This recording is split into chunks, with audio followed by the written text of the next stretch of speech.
नमस्कार दोस्तों, MR kids cartoon में आपका स्वागत है। हम बच्चों के मनोरंजन के लिए वीडियो बना रहे हैं, जिसके लिए आप हमारे चैनल को सब्सक्राइब करें और बेल आइकन को दबाएं, जिससे हमारी वीडियो नोटिफिकेशन के द्वारा आप तक सबसे पहले पहुंचे। धन्यवाद। MR cartoons. एक कहानी सुनाओ ना।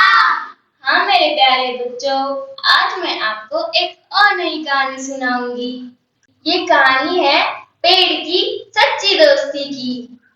एक गांव में एक बहुत विशाल आम का पेड़ था। पेड़ पर बहुत तरह तरह के पंछी आते और चहकते, फलों का रस पीते और खुश होते। वो पेड़ पंछियों का सहारा था और बहुत ही हरा भरा था। पेड़ के आसपास का वातावरण बहुत ही खुशहाल था।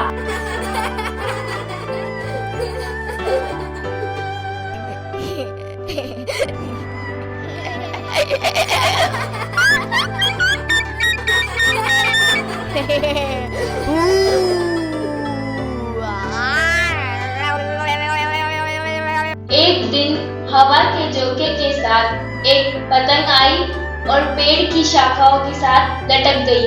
उसके पीछे पीछे दौड़ते हुए एक छोटा सा प्यारा सा नन्हा सा लड़का आया। वो पतंग को निकालने की बहुत कोशिश कर रहा था, लेकिन उसके नन्हे हाथ उस पतंग तक पहुंच ही नहीं पा रहे थे। वो पतंग निकालने के लिए बहुत उछल कूद कर रहा था।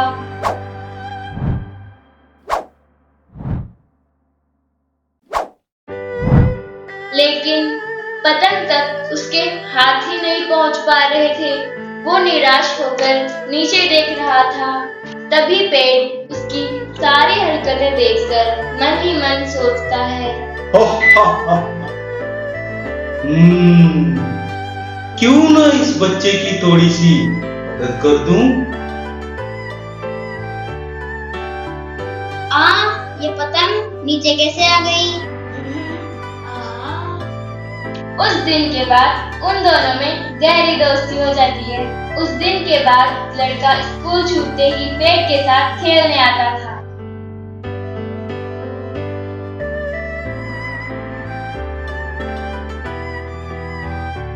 और सुबह से शाम पेड़ के साथ खेलता था, बातें करता था और मीठे रसीले आमों का मजा लेता था। और पेड़ की शाखाओं के साथ इधर से उधर झूलकर मजा लेता था और पंछियों की आवाज सुनकर खुश हो जाता था। पेड़ को भी उसे देखकर बहुत खुशी होती और बच्चा भी पेड़ के साथ मस्त रहता, खेलता, झूलता। ऐसा बहुत दिन चलता रहा। उसके बाद लड़का आम खाते हुए बैलगाड़ी में अपने घर चले जाता है।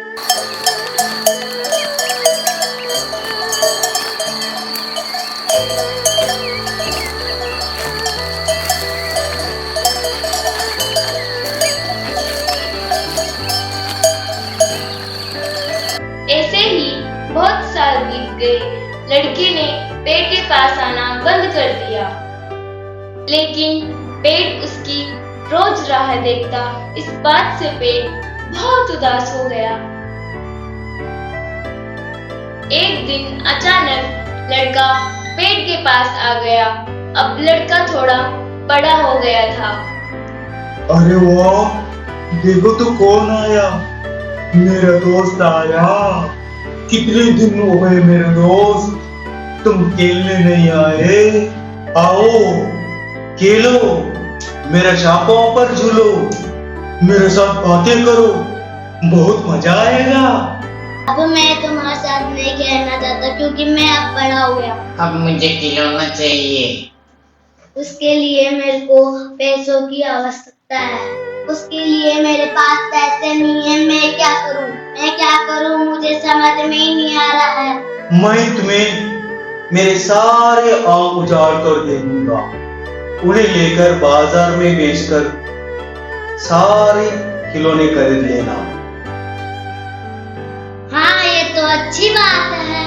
लड़का बहुत खुश हो जाता है और सारे आम लेकर बैलगाड़ी में घर चला जाता है।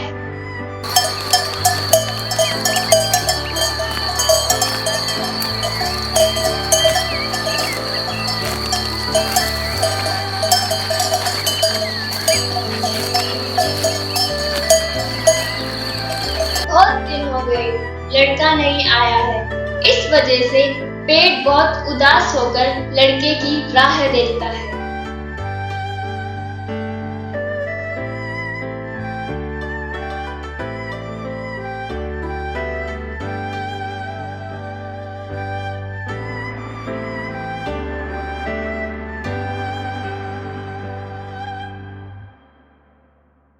लड़का अब एक आदमी बन गया है। उसे सामने आते देख पेड़ बहुत खुश होता है। हा हा हा। अरे देखो तो कौन आया, मेरा दोस्त। बहुत साल के बाद आपको देखकर बहुत खुश हुआ। आओ मेरे साथ खेलो। मैं अब नहीं खेल सकता। मैं अब बड़ा हो गया हूँ।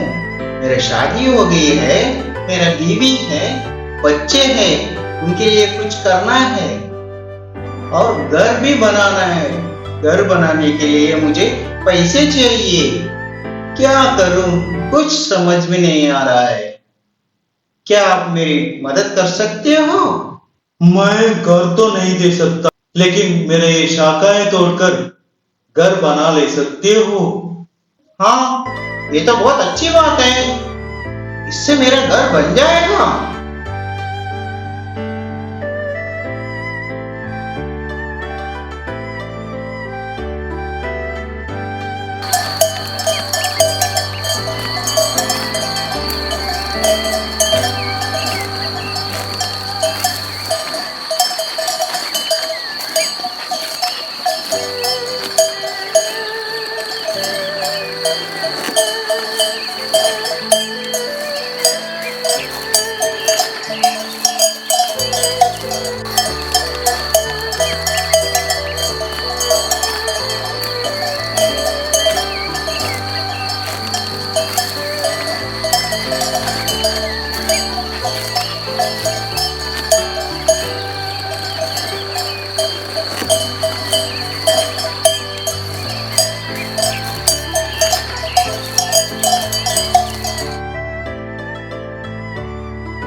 अब पेड़ की शाखाएं नहीं है, सिर्फ तना है।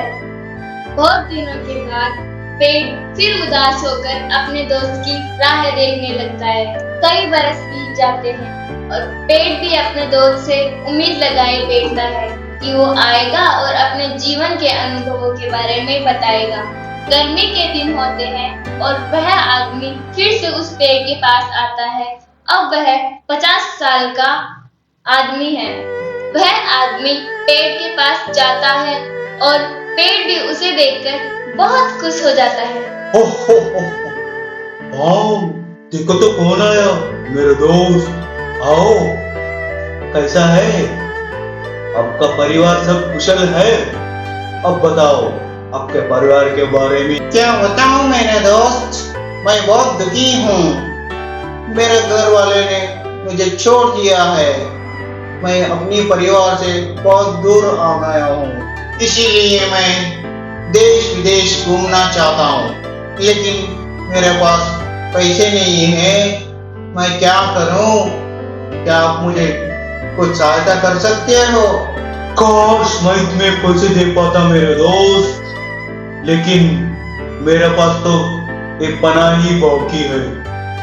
इसे तुम तोड़कर एक नाव बना सकते हो और नाव लेकर सारे गांव और देश विदेश घूम सकते हो। ठीक है मेरे दोस्त। पेड़ की बात सुनकर आदमी बहुत खुश होता है और पेड़ के तने को काटकर एक नाव बना लेता है और जल यात्रा के लिए निकल जाता है।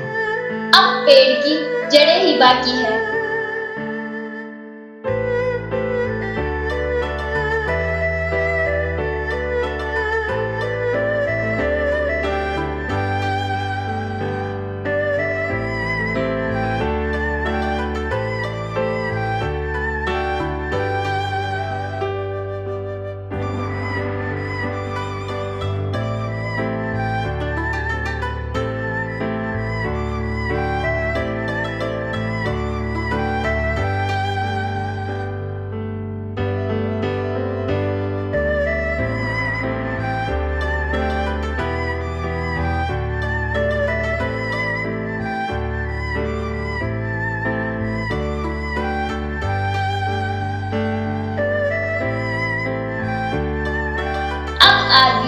बहुत बूढ़ा हो गया है और धीमी गति से पेड़ के पास आता है और पेड़ उसकी तरफ देखकर उदास होकर बोलता है, माफ करना मेरे दोस्त, अब मुझे आपको देने के लिए कुछ भी नहीं बचा है।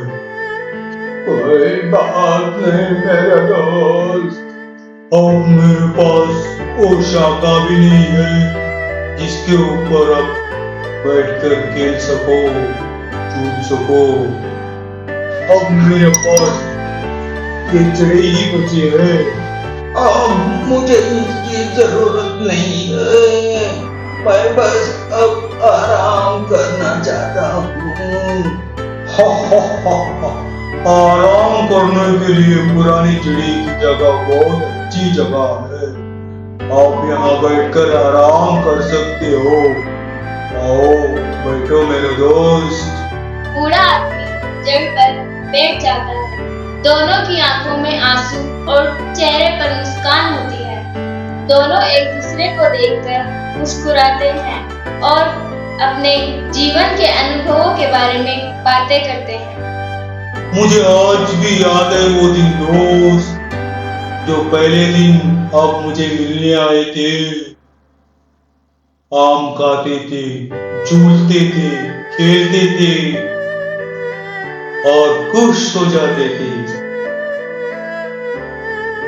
मैं अब वो दिन बहुत याद करता हूँ। काश मैं वो दिन फिर से जी पाता। ये कहानी हर किसी की कहानी। हर पेड़ हमारे माता पिता की तरह है। जब हम बच्चे रहते हैं तो माता पिता के साथ खेलना पसंद करते हैं। जब हम बड़े होते हैं तो हम अपने माता पिता को छोड़ देते हैं।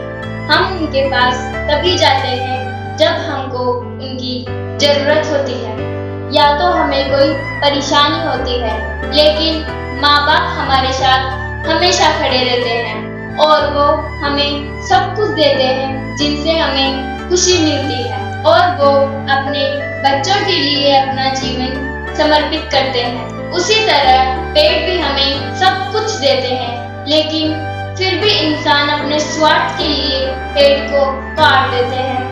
तो दोस्तों, अपने फायदे के लिए किसी को भी नुकसान नहीं पहुंचाना चाहिए, या वो माता पिता हो या पेड़, जल, जानवर हो, किसी को भी नुकसान नहीं पहुंचाना चाहिए।